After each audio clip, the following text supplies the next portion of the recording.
This is QTV News. I am Mamadou Gajaga and thanks for joining us. Coming up, India's president pays the first ever visit to the Gambia by a sitting holder of that post. Rice is unquestionably our country's staple food. How did it become so? We asked that question. Beats mean different things to different people. We'll look at some of those. For more on this and other stories, stay tuned.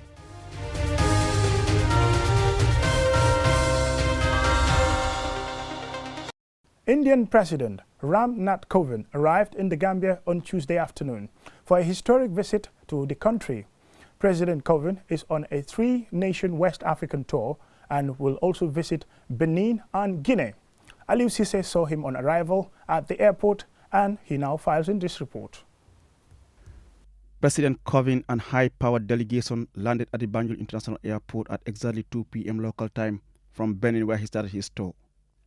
He was received on arrival by his counterpart, President Adama Barrow, the Vice President Dr. Esser Toure, senior government officials and the Indian community in the Gambia. President Kovind is not only making his first visit to the Gambia, but he is the first ever sitting Indian president to visit the tiny West African nation. Following the usual airport ceremony, the two leaders drove through the busy Serekunda highway to Koko Ozone, where the president is lodged. The Gambia and India have over the years enjoyed a mutually beneficial relationship. The Gambia hosts a quite sizable Indian community, many of whom are into business and education. Equally, many Gambians did their studies in India, while many are still currently studying there on Indian government scholarships. New Delhi has extended several lines of credit to Banjul, including for the construction of the National Assembly building complex in the capital city, Banjul. India has also trained some senior government officials in its officer training academies in India. On Wednesday, the two leaders will have a tete-a-tete at the State House in Banjul, followed by a joint press conference. Also on the agenda is the signing of some important agreements. The 74-year-old Kovind is expected to address the National Assembly on Wednesday at 5 p.m. local time. Kovind, who is the 14th president of India, will wrap up his visit on Thursday with the inauguration of exhibition about Mahatma Gandhi and Khadi, the hand spoon and hand-woven fiber from India at the Ibunja Theatre in Kanifing. Mahatma Gandhi was an Indian lawyer, anti-colonial nationalist and political ethicist who employed non-violent resistance to lead the successful campaign for the India's independence from British rule and in turn inspired movements for civil rights and freedom across the world.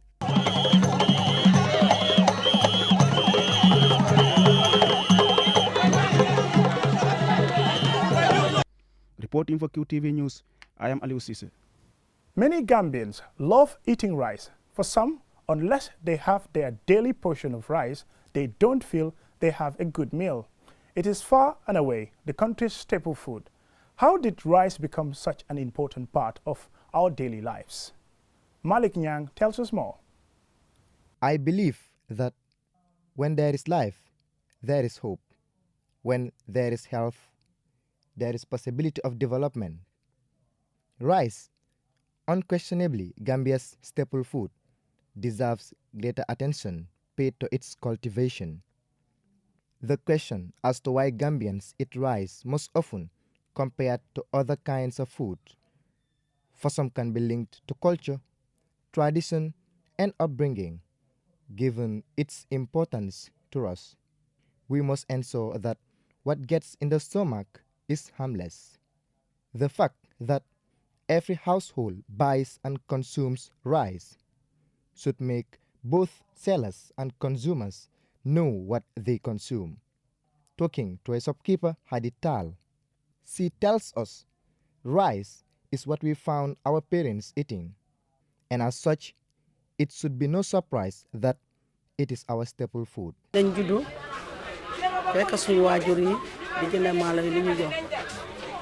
were born and found our parents using and giving us rice.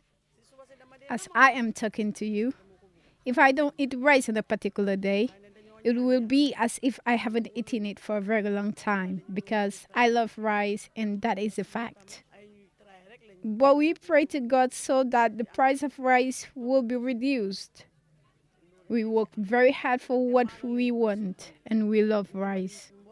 So let the government intervene and help us to reduce the high cost of rice. Keba Seidi, a father who works at Albert Market, said, rice is what we know, though there are other types of food that have higher nutritional value. But without rice, we can't be satisfied with other foods.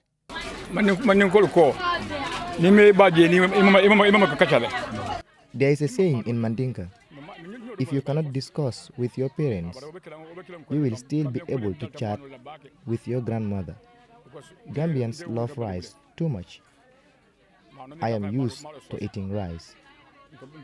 I am from Badibu, but still we can't be happy without rice. While speaking about the importance of rice, Gas Mboop also agreed with the statement that some Gambians think if they don't eat rice in a particular day, they haven't eaten anything, even no matter what other kinds of food they have eaten during the day. We Gambians are addicted to rice. Some even think that if they don't eat rice, they don't eat anything. If you give them other kinds of food, they will still be waiting to see rice. Another shopkeeper, Nganje, said most people think that if they don't eat rice, they haven't taken a meal, adding that he sells more rice than any other commodities. Any shop of my type you go to, you'll find bags of rice and other edible stuff. But you will see that people buy rice more because people need to eat rice the most. Maintaining a balanced diet is important for our health. One wonders if there will be a day when we broaden our diets to more than just rice. Malik Nyang for QTV News. Beads and cowrie shell items are symbol of beauty for some and protection for others. We speak to some bead sellers and others who explain the importance of some mystical beliefs about beads and cowrie shells. Ajibintu Drame has more details. Beads and cowrie shells are used across Africa for a variety of purposes, including within the Senegambia region. Records show this item being used as a form of currency in trade, as far back as the 4th century. They also are part of cultural heritage, signifying beauty and protection for both males and females. However, in some cultures, the beads are mostly associated with females, using them as adornments to beautify themselves and also to please their husbands. Aside from using the prestigious item for trade, it is also used for rituals and holistic healing. Ajinda Tesow, a bead seller, explains the importance of beads and cowrie shells, especially for women. Te fer dafa baax ci jigéen ndax fer lu bari mi ngi ci boo bëggee fi mu nekk ne am na ñu bari dañu naan bu ñu defaree tool dañuy wut fer pour takk ko fa tool ba day law rek di dem. Beads are important, particularly for women. Some use it in their farmlands to yield high production. Another important use of beads is to please your husband. It is also important for your child if your child gets scared during the night. So it is very important. Traditions are important, and Gambia has many tribes. Like most, when a bride is going to her husband's house, we give her beads and cowrie shells to beautify and protect herself. Also, cowrie shells are good because it casts away the evil eye. For example, by wearing 7 cowrie shells as a bracelet or around one's waist. Glass beads and cowrie shells have been modernized in making crafts, shoes, bracelets, necklaces, and clothes, among others. Cowrie shells have multiple meanings, uses, and significance. It is shown in the form of money, jewelry, and religious accessories in many parts of the world. In some societies, people believe it is a source of protection, as it is associated with the goddess of protection, considered very powerful and connected with the strength of the ocean. For some, this fascinating and unique shell adds an exotic feel of Africa and makes an excellent fashion statement. However, Islam prohibits the use of cowrie shells.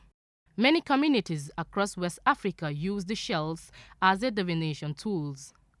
with fortune tellers using the shells to interpret and tell the future of an individual. Ida Seka, a bead seller, explains the importance of these beads. She further states that cowrie shells are prohibited in Islam, but can be used legitimately. Beads and cowrie is a tradition for women. If you have a female child with a curvy body, she needs to wear waist beads. She claims it is also good for men if they wear 21 cowrie shells. In some cultures, during ceremonies such as initiation or circumcision, the wearing of beads protects the initiates. Though Islam prohibits cowrie shells, traditions are beautiful if a woman uses it to beautify herself. So I believe it is acceptable to beautify oneself. fi l'islam fekk dañuy bàyyee sunu aada bu rafet waaw loolu ci aada bu rafet la bokk ak taaral jigéen ca jigéen nu mu def ba taaru rek loolu am na solo lool ci jigéen ca xorom la ci jigéen ca fer moom day xorom lool ca góor ñi xam nañ si dara fer moom xorom la ci jigéen waa jigéen ndax jigéen bu takkut fer mi ngi mel ni rek togg gu amul xorom. Asan Bongo, a bongo player, loves female wearing beads. He also shed light on why women wear beads, especially waist beads. Beads are for women because it can spice up their marital life and their husband will love them more. Mashallah. Of course, I love a woman wearing beads because it attracts me, especially the sound. QTV yaay taw dafay baax man dinaa ko wax awa yaa ngi ci biir kuy ñaaral loxo ca kaw ñoom masagal teral ma kon dinañ ko way muy QTV. Beads, particularly cowrie shells, are not only used in Africa, but in Europe they are woven in various styles for the royal households or nobility. Ajibintu Drame, QTV News. We'll go with a short commercial break and the news continues when we return. It is the new era in broadcasting. We showed it to you with our continuously improving content with thousands of viewers around the world. Now, how do you take advantage of our existing and constantly increasing viewership? Advertise with QTV and reach a large audience.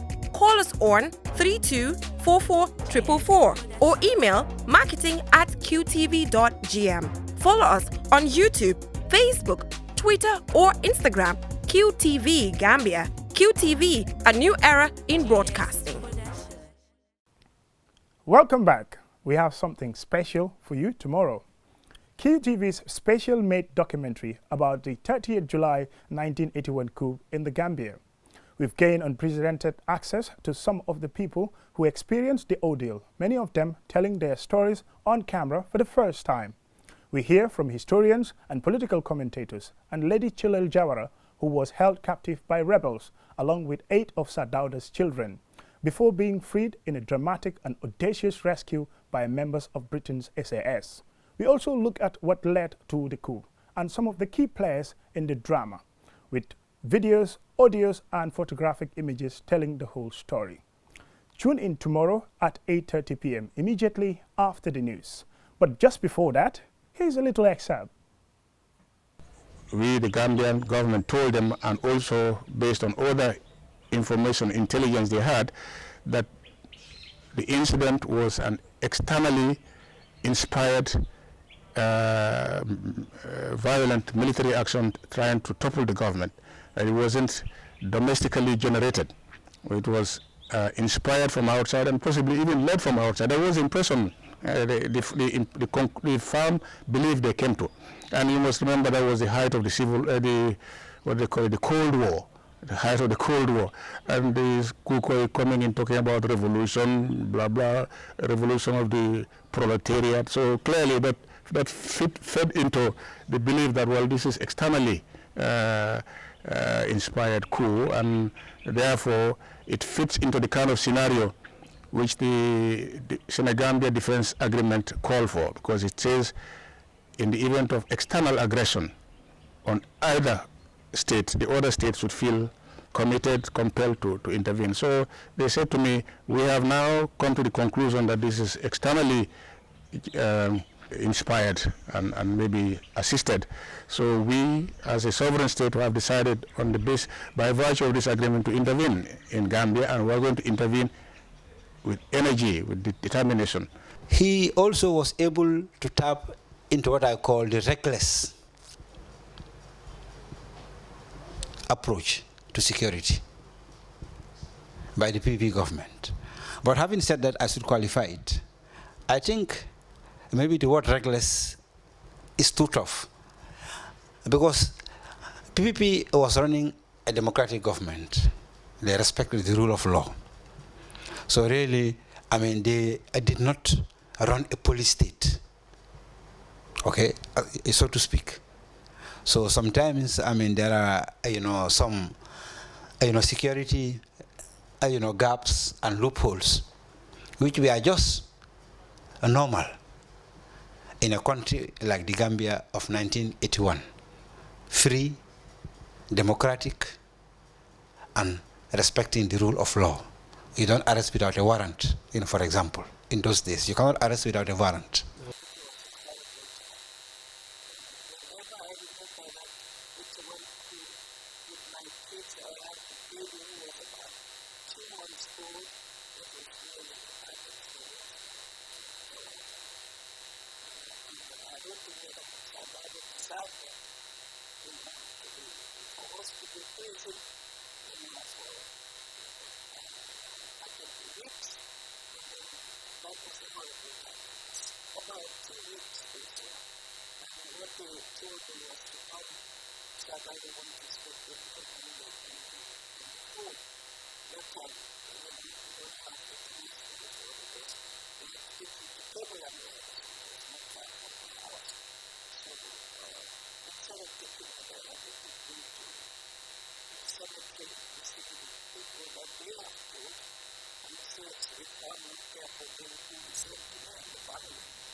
The 2019 schools football tournament has kicked off on Monday at the Independence Stadium in Bakau.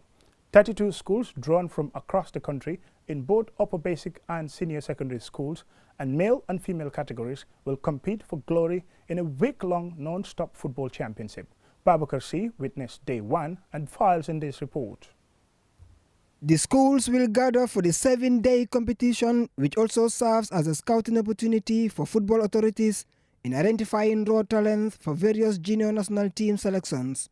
Currently, the largest chunk of the under-17 and under-20 players of the junior national teams are drawn from the schools, and more are expected to join them at the end of the week as the Football Federation coaches continue their scouting mission.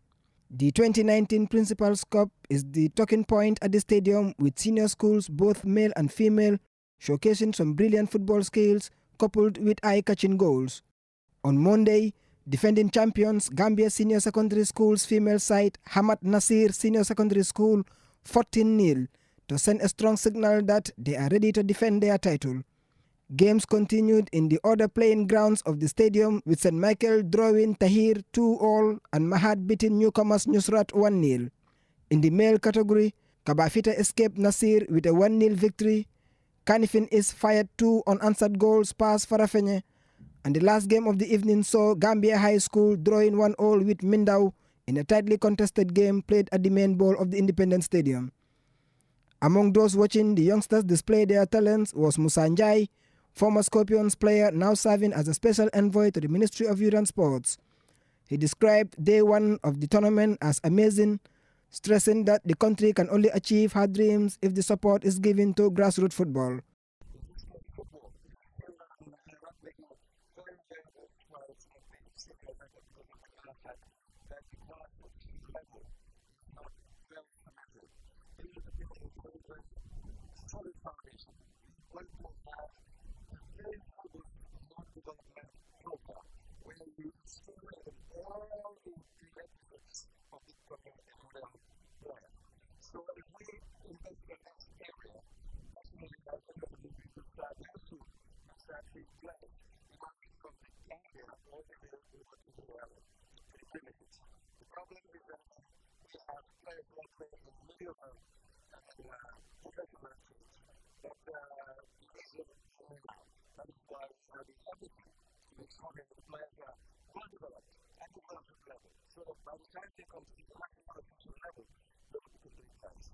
The Vice President of School Football Association, Usman Kebe, called on the authorities and the private sector to invest in grassroots sports, particularly football.